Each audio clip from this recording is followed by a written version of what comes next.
नमस्कार दोस्तों, आज हम शुरू कर रहे हैं परफेक्शन आईएएस की टेस्ट सीरीज जो हमारे आने वाली 17वीं बीपीएससी एग्ज़ाम के लिए बहुत ही इम्पोर्टेंट है। ठीक है, तो आज हम करेंगे 10 क्वेश्चन।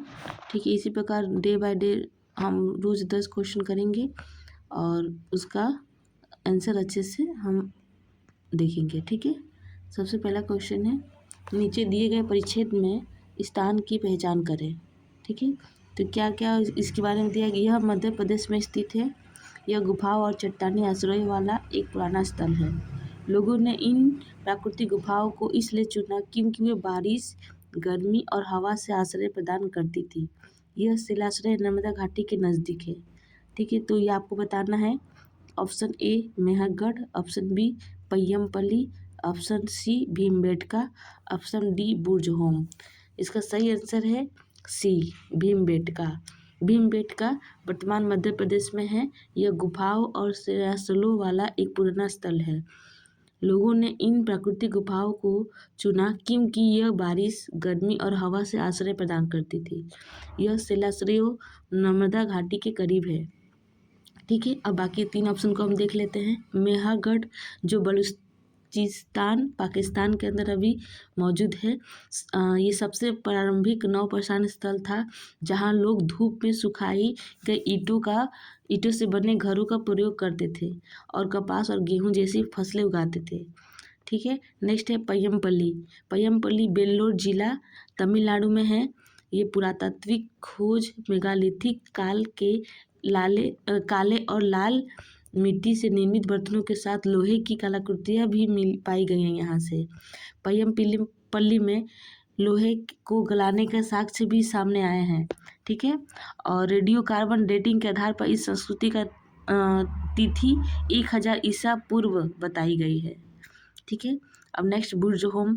बुर्जहोम कश्मीर में है जो नौपाषाण काल का स्थल है।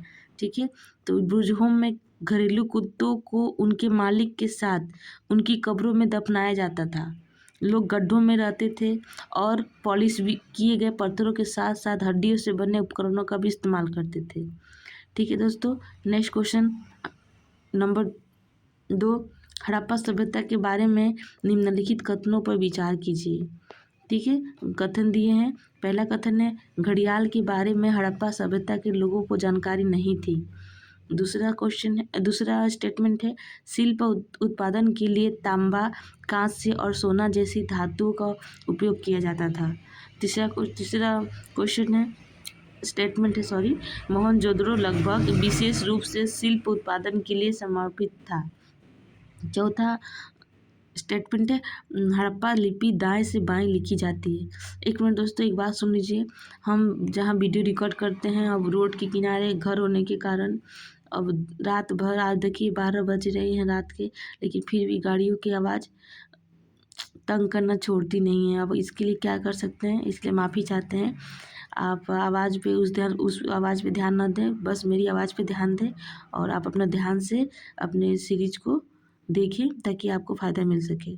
ठीक है, और ये सब असुविधा के लिए हमें खेद है, लेकिन अब क्या कर सकते हैं, मजबूरी होती है। नेक्स्ट देखिए, आप हम लोग का ऑप्शन क्या है, आप चारों स्टेटमेंट फिर से पढ़ लीजिए। ठीक है, फिर से पढ़ लीजिए, वीडियो को पॉज करके फिर से पढ़िए और देखिए ऑप्शन क्या क्या है। केवल 2 और 4, केवल 1 और 3, केवल 1, 2, 3 और 2, 3, 4। ठीक है, तो इसका सही आंसर आप अच्छे से पढ़ लीजिए। आप सही आंसर अपने मन में सोचिए। ठीक है, इसका सही आंसर ए 2 और 4। ठीक है, पहला कथन गलत है। क्यों? क्योंकि हिरन, भैंस, बकरी और घड़ियाल जैसी प्रजातियां हड़प्पा वासियों को ज्ञात थी। ठीक है, दूसरा कथन सही है। शिल्प उत्पादन के लिए तांबा, कांस्य और सोना जैसी धातुओं का प्रयोग किया जाता था। तीसरा कथन गलत है क्योंकि चंदुहड़ो लगभग विशेष रूप से शिल्प उत्पादन के लिए समर्पित था, न कि मोहनजोदड़ो। ठीक है, नेक्स्ट आपका चौथा नंबर कथन सही है। हड़प्पा लिपि दाएं से बाएं की ओर लिखी जाती है। ठीक है, नेक्स्ट आपका तीसरा क्वेश्चन, 3 नंबर क्वेश्चन, कितने युग्म सही सुमेलित है बताना है। ठीक है, इसमें देखिए आपको दर्शन और संस्थापक दिए हैं, वैशेषिक, न्याय, पूर्व मीमांसा, उत्तर मीमांसा। ठीक है, तो इसमें आपको मिलाना है, आप नहीं बताना है कि कितनी युग्म सही है। ठीक है, सही सुमेलित है। ठीक है, तो वैशेषिक जो होता है इसका आंसर क्या होगा? 3। ठीक है, 3 युग्म मतलब सी होगा इसका आंसर। तो जो सांख्य है, सांख्य दर्शन जो आपका कपिल ने लिखा था। ठीक है, कपिल ने सांख्य रूढ़िवादी दार्शनिक प्रणाली से सबसे पुराना था। यह मानता था कि वास्तविकता में सब कुछ पुरुष, स्वयं आत्मा या मन और प्रकृति, पदार्थ या रचनात्मक ऊर्जा से उत्पन्न होता है। ठीक है, योग पतंजलि का है। ठीक है, तो योग पतंजलि का है, ये गलत है आपका। ठीक है, योग पतंजलि का होगा, लेकिन यहाँ पे क्या दिया है? न्याय पतंजलि दिया है, तो ये तो गलत है आपका। बाकी 3 सही है। वैशेषिक कणाद होगा, पूर्व मीमांसा जैमिनी होगा, उत्तर मीमांसा बदरायण होगा। ठीक है, तो ये आपका जो न्याय है वो आपका न्याय होगा आपका गौतम मुनि। ठीक है, तो ये तीन सही है, 1 गलत है, इसलिए इसका सही आंसर 3। ठीक है, तो हम और इसके बारे में कुछ जान लेते हैं। जैसे सांख्य कपिल का बता दी हम आपको, योग पतंजलि का होता है। ठीक है, तो पतंजलि में क्या बताया गया है? इसका योग का शाब्दिक अर्थ क्या है? 2 प्रमुख तत्वों का मिलन। योग तकनीक शरीर, मन और इंद्रियों को नियंत्रित करती है। इस प्रकार इसे स्वतंत्रता या मुक्ति प्राप्त करने का साधन भी माना जाता है। ठीक है, न्याय गौतम मुनि द्वारा लिखी गई है। न्याय दर्शन कहता है कि कुछ भी तब तक स्वीकार्य नहीं है जब तक वह तर्क और अनुभव के अनुरूप न हो। न्याय को तार्किक सोच की तरह एक तकनीक माना जाता है। ठीक है, नेक्स्ट वैशेषिक कणाद, तो इसमें आपको क्या लिखा गया है? स्कूल के दर्शन के आधार पर ये है। इसमें बताया गया है कि भौतिक ब्रह्मांड में सभी वस्तुएं परमाणुओं की एक सीमित संख्या में सिमट जाती है और ब्रह्म को मौलिक शक्ति माना जाता है जो इस परमाणुओं के चेतना का कारण बनता है। ठीक है, नेक्स्ट देखिए आपका पूर्व मीमांसा, तो पूर्व मीमांसा लिखने वाले जैमिनी है। यह दर्शन न्याय वैशेषिक प्रणालियों को शामिल करता है और वेद ज्ञान की अवधारणा पर जोर देता है। पूर्व मीमांसा के अनुसार वेद शाश्वत है और सभी ज्ञान के युक्त हैं।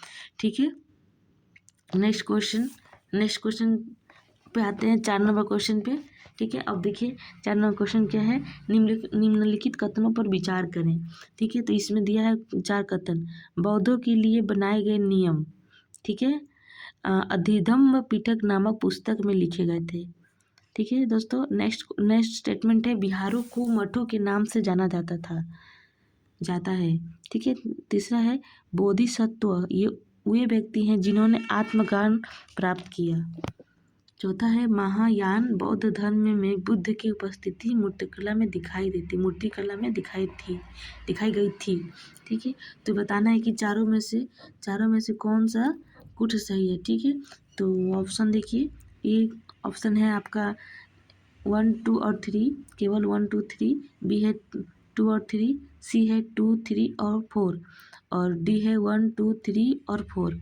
जिसका सही आंसर आप सोचिए, वीडियो को पॉज करके आप इसको हल कीजिए। ठीक है, इसका सही आंसर है सी। ठीक है, तो सी आंसर है। तो कौन कौन सही है? 2, 3 और 4, 2, 3 और 4 सही है। लेकिन पहला क्यों सही नहीं है? पहला इसलिए सही नहीं है क्योंकि विनय पिटक में भिक्षुकों और सन्यासियों के मठवासी जीवन पर लागू आचरण और अनुशासन के नियम शामिल किए गए हैं। विनय पिटक में क्या है? भिक्षुओं और सन्यासियों के मठवासी जीवन पर लागू आचरण और अनुशासन। ठीक है, और सुत्त पिटक में बुद्ध की मुख्य शिक्षा और धम्म शामिल है। ठीक है, तो इसमें क्या दिया है? बौद्धों के लिए बनाए गए नियम अधिधम्म पिटक में नामक पुस्तक में लिखे गए। तो ये सरासर गलत है। क्या? क्यों? क्योंकि बुद्ध के बनाए गए नियम आपको सुत्त पिटक में मिलेगा, ना कि अधिधम्म पिटक में। ठीक है, विनय पिटक में मिलेगा। ठीक है, तो 3 पिटक होते हैं, एक बार जान लीजिए। विनय पिटक में भिक्षुओं और सन्यासियों के जीवन के बारे में, जीवन के आचरण और अनुशासन के बारे में, और आपका सुत्त पिटक में बुद्ध की मुख्य शिक्षा और धम्म, ठीक है। और नेक्स्ट आपका अधिधम पिटक में क्या है, दार्शनिक विश्लेषण है और भिक्षुओं की शिक्षा और विद्वत्तापूर्ण गतिविधियों को व्यवस्थित किया गया है। ठीक है, तो इसमें इसलिए पहला स्टेटमेंट गलत है। तो इस प्रकार हमारा आंसर होता है सी, 2, 3 और 4। ठीक है। और नेक्स्ट क्वेश्चन हम आते हैं 5वां नंबर। ठीक है, 5वां नंबर क्या है, निम्नलिखित कथनों पर विचार कीजिए।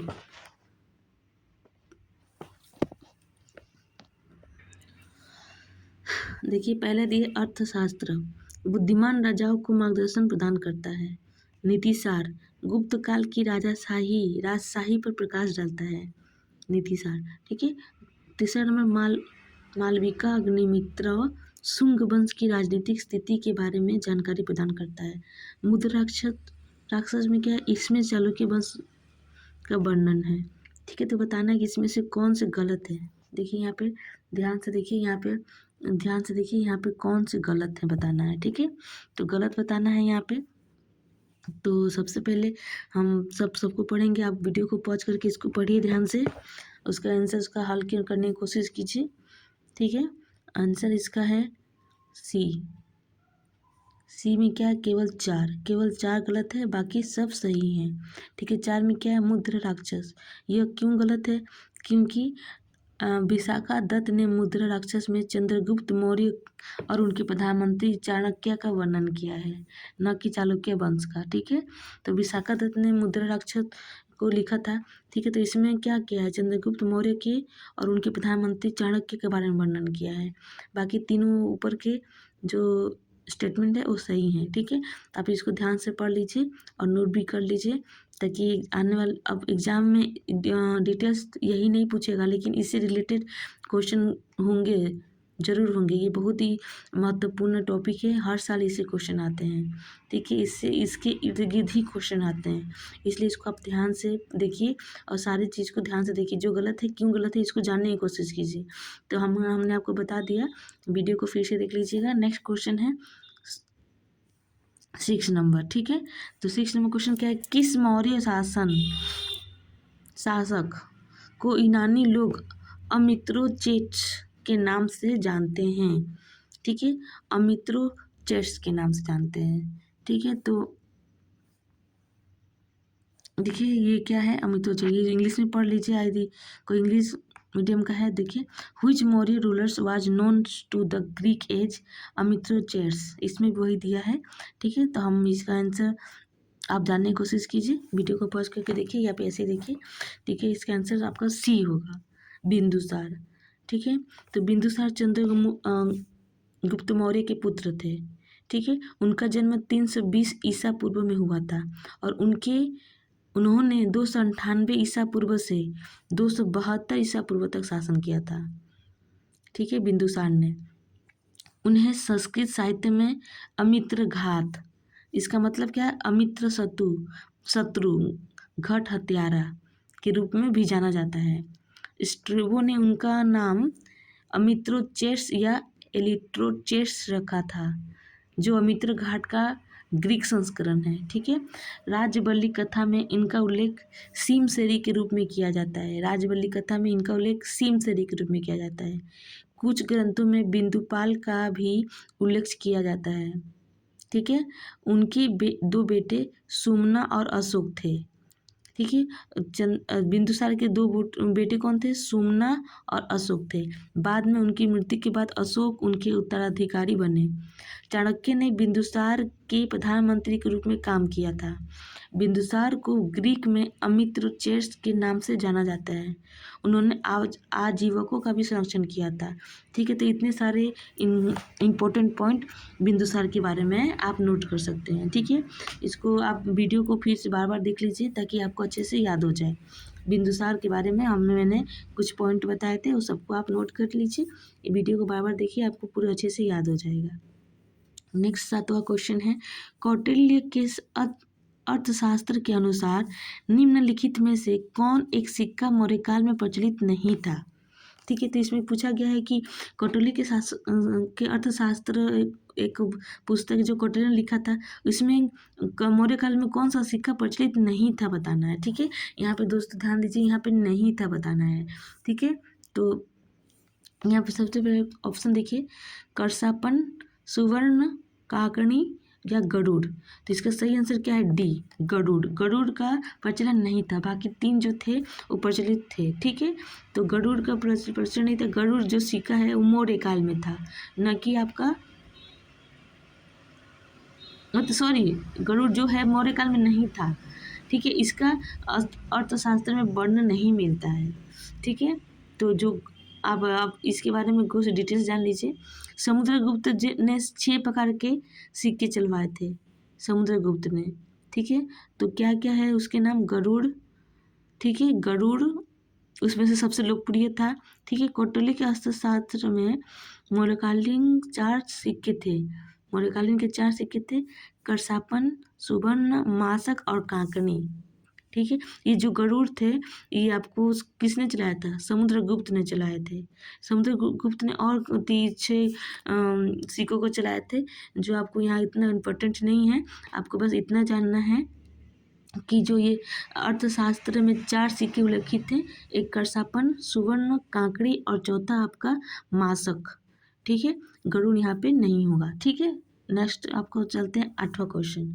इसमें कौन से युग्म सही सुमेलित हैं बताना है।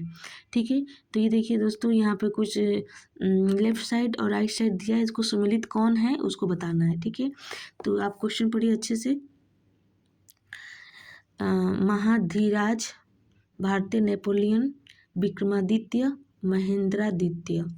ठीक है, तो इसका सही आंसर आप वीडियो को पॉज करके देखिए। इसका सही आंसर डी है। डी में क्या दिया है? 1 और 4।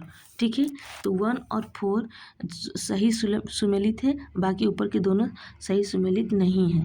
ठीक है, तो क्यों नहीं है जान लीजिए कि पहला जो है वो सही है, क्योंकि चंद्रगुप्त प्रथम को महाधीराज का उपाधि दिया गया है। ठीक है, ये गुप्त शासक है। ठीक है, अब उसके बाद देखिए दूसरा युग्म गलत है। क्यों? क्योंकि जो भारतीय नेपोलियन समुद्रगुप्त को कहा जाता है, ना कि चंद्रगुप्त द्वितीय को कहा जाता है। ठीक है, और समुद्रगुप्त जो थे वो उनके शासनकाल का विशेष रिकॉर्ड ना दरबारी कवि हरिसेन ने अपने द्वारा रचित इलाहाबाद के स्तंभ शिलालेख में किया है। ठीक है, तीसरा युग्म गलत है। क्यों गलत है? क्योंकि चंद्रगुप्त मौर्य द्वितीय को विक्रमादित्य के नाम से जाना जाता है। ठीक है, ना कि समुद्रगुप्त को। वह विक्रमादित्य ने क्या किए थे, मतलब चंद्रगुप्त द्वितीय ने क्या किए थे? विक्रमादित्य और चंद्रगुप्त द्वितीय एक ही हैं। ठीक है, यह चांदी के सिक्के जारी करने वाला पहला गुप्त शासक था। महरौली लौ स्तंभ शिलालेख में इसके बारे में उल्लेख भी मिलता है। ठीक है, और चौथा सही है, क्योंकि कुमारगुप्त को महेंद्रादित्य का उपाधि से जाना जाता है। कुमारगुप्त क्या नालंदा महाविहार का निर्माण भी करवाए थे। नेक्स्ट हम चलते हैं नेक्स्ट अपने क्वेश्चन 9 नंबर। ठीक है, 9 नंबर क्वेश्चन क्या है? निम्नलिखित कथनों पर विचार करें। हर्षवर्धन ने 606 ईस्वी से हर्ष संवत प्रारंभ किया। हर्षवर्धन ने हर्षचरित लिखा। वह चालुक्य वंश के पुलकेशिन द्वितीय से हार गया था। चीनी यात्री तीर्थयात्री ह्वेनसांग ने हर्ष के शासनकाल के दौरान भारत का दौरा किया था। ठीक है, तो ये आपको देख लीजिए क्वेश्चन, आपको बताना है कौन कथन सही है। ठीक है, इसका आंसर सी होगा। कथन 1, 3 और 4 सही हैं। कथन दूसरा गलत है। क्यों? क्योंकि हर्षवर्धन ने हर्षचरित्र नहीं लिखा था। बाणभट्ट ने हर्षचरित्र को लिखा था। ठीक है, हर्ष के शासन काल में लिखा गया था, लेकिन लिखा कौन था? बाणभट्ट ने लिखा था। ठीक है दोस्तों, नेक्स्ट हम आते हैं 10वां क्वेश्चन। 10वां में क्या है? महादंडनायक, मिलान करना है। महादंडनायक कुमारामात्य, संधि विग्रहिका और सातवाह। ठीक है, तो बताना है कि इसको क्या कहा जाता है। तो इसका सही आंसर आपको मिलान करना है। ठीक है, तो सबसे पहले इसका सही आंसर आप देखिए, मिलान करने की कोशिश कीजिए। ठीक है, तो सबसे पहले देखिए, महादंड नायक जो है वो मुख्य न्यायिक अधिकारी होते थे। ठीक है, उसके बाद कुमारमात्य जो होते थे मंत्री होते थे। ठीक है, और जो संधि विग्रहिका होते थे तो आपके युद्ध और शांति मंत्री होते थे। ठीक है, सार्तवाद जो होते थे व्यापारी होते थे। तो इससे इस मिलान के अनुसार ये हमारा सही आंसर बी होगा। ठीक है दोस्तों, ये आपको वीडियो कैसा लगा और आपके लिए कितना फ़ायदेमंद है, आप ज़रूर कमेंट करें। और नेक्स्ट क्वेश्चन नंबर 11 से 20 तक दूसरी वीडियो में आएगी। ठीक है दोस्तों, आप इस चैनल को सब्सक्राइब कर लें और नोटिफिकेशन बेल को ऑन कर दें। और आपको विश्वास दिलाती हूँ, जो परफेक्शन आईएएस का जो टेस्ट सीरीज है सबसे बेस्ट माने जाते हैं बीपीएससी के लिए। इसलिए आप इसमें वीडियो देख के यह ना सोचें कि आपका समय बर्बाद है, आपको ज़रूर कुछ ना कुछ फ़ायदे ज़रूर होंगे। आपके लिए इतना मेहनत किया जा रहा है, आप ज़रूर सहयोग करें। वीडियो को लाइक करें और शेयर भी करें। धन्यवाद।